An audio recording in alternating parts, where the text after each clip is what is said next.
I hate this fucking place. Ah. Last night at the bar, this asshole, local yokel, piece of inbred monkey shit, sits on the stool next to me and starts sucking down the blue moons. There's a game on TV. I don't know who the hell's playing. It didn't matter to me. The beer was important. Vital. This guy sucks down a few blue moons and starts looking around. I'm careful to avoid eye contact with him, even in the fucking mirror. What's the score, he asks. I say nothing and continue my convo with the beer. He keeps at it. Hey, do you know the score? No, I tell him I mind my own business, which shuts him up for half a minute. That was all the invitation he needs, and he starts rolling it out on me, his miserable fucking story.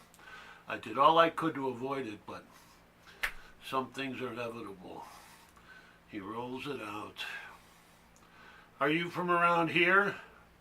No. I didn't think I seen you before. Where are you from?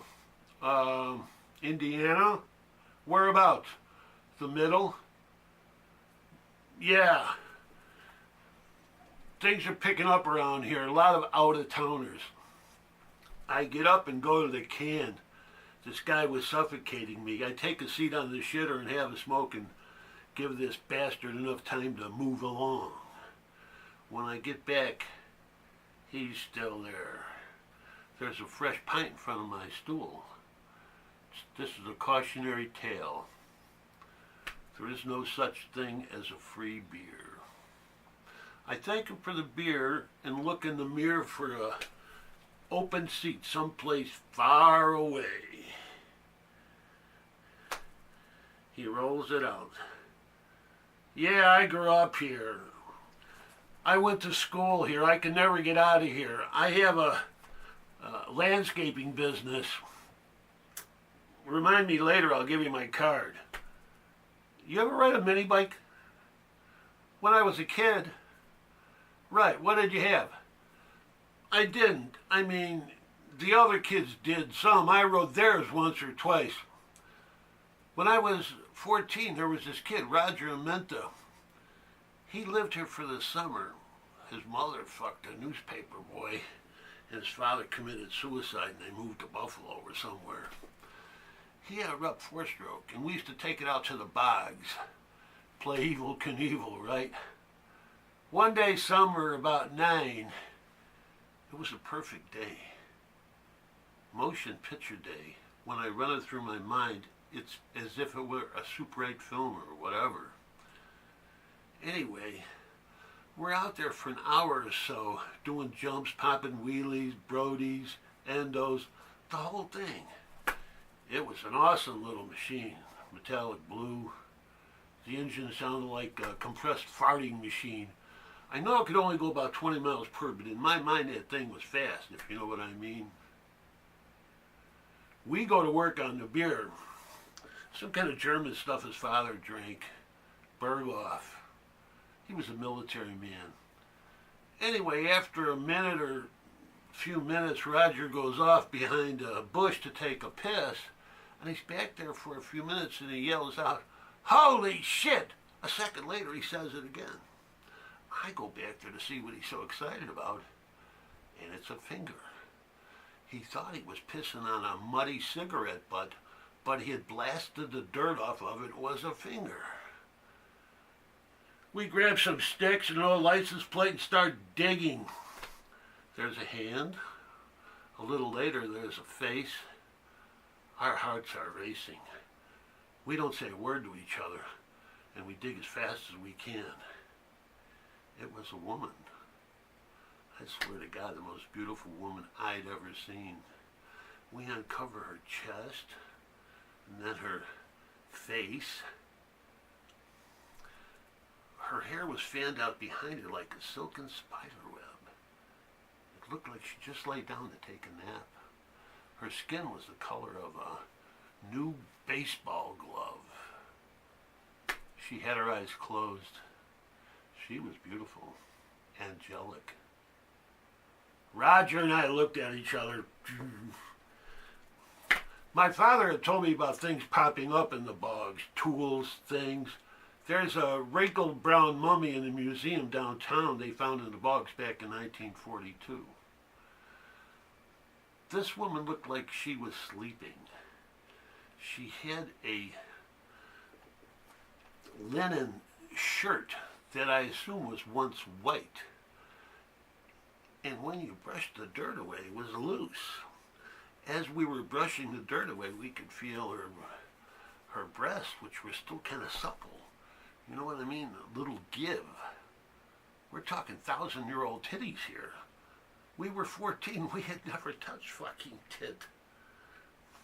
It was insane. Roger uncovered them. They were perfect. My God. We just stared at them.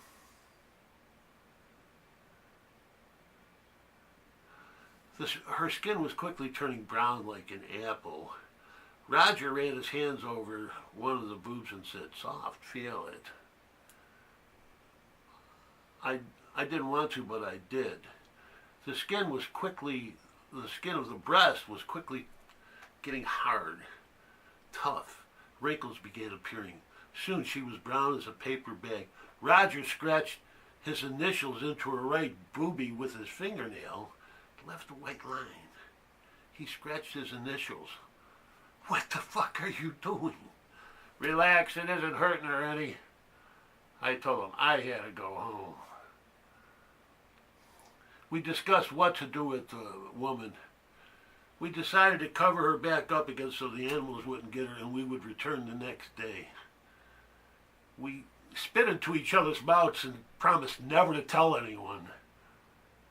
We came back the next day, but it had rained and we couldn't find her.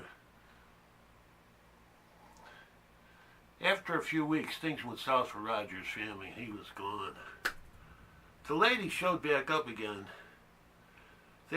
About 10 years ago, they were draining the bogs to build a power plant, and a backhoe turned her up, ground the project to a halt, and they called in archaeologists to examine the relic. 7,000 years old. She died 5,000 years before Christ was born, and we felt her prehistoric breasts. The age of her body was carbon verified, and they say they always felt mankind evolved faster, earlier on the continent.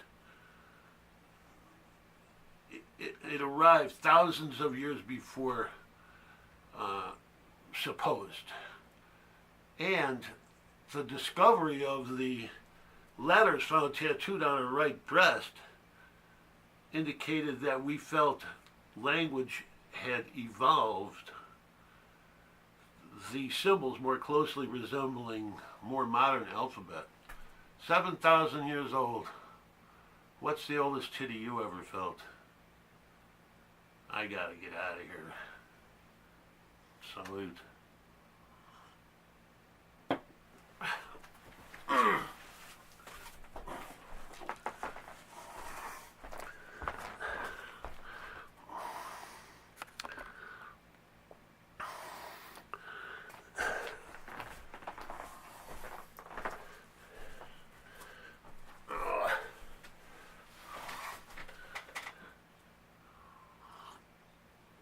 Oh, that's good.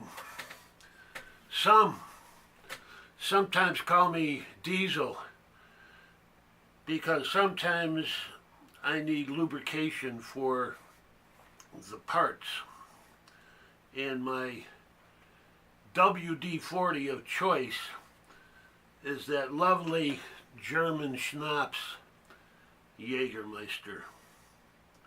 Jabo. Prost. Fuck it.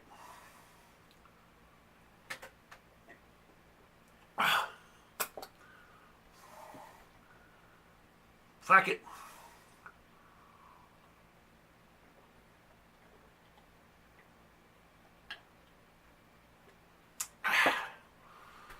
Don't go away. I'll be right back. Hit that can.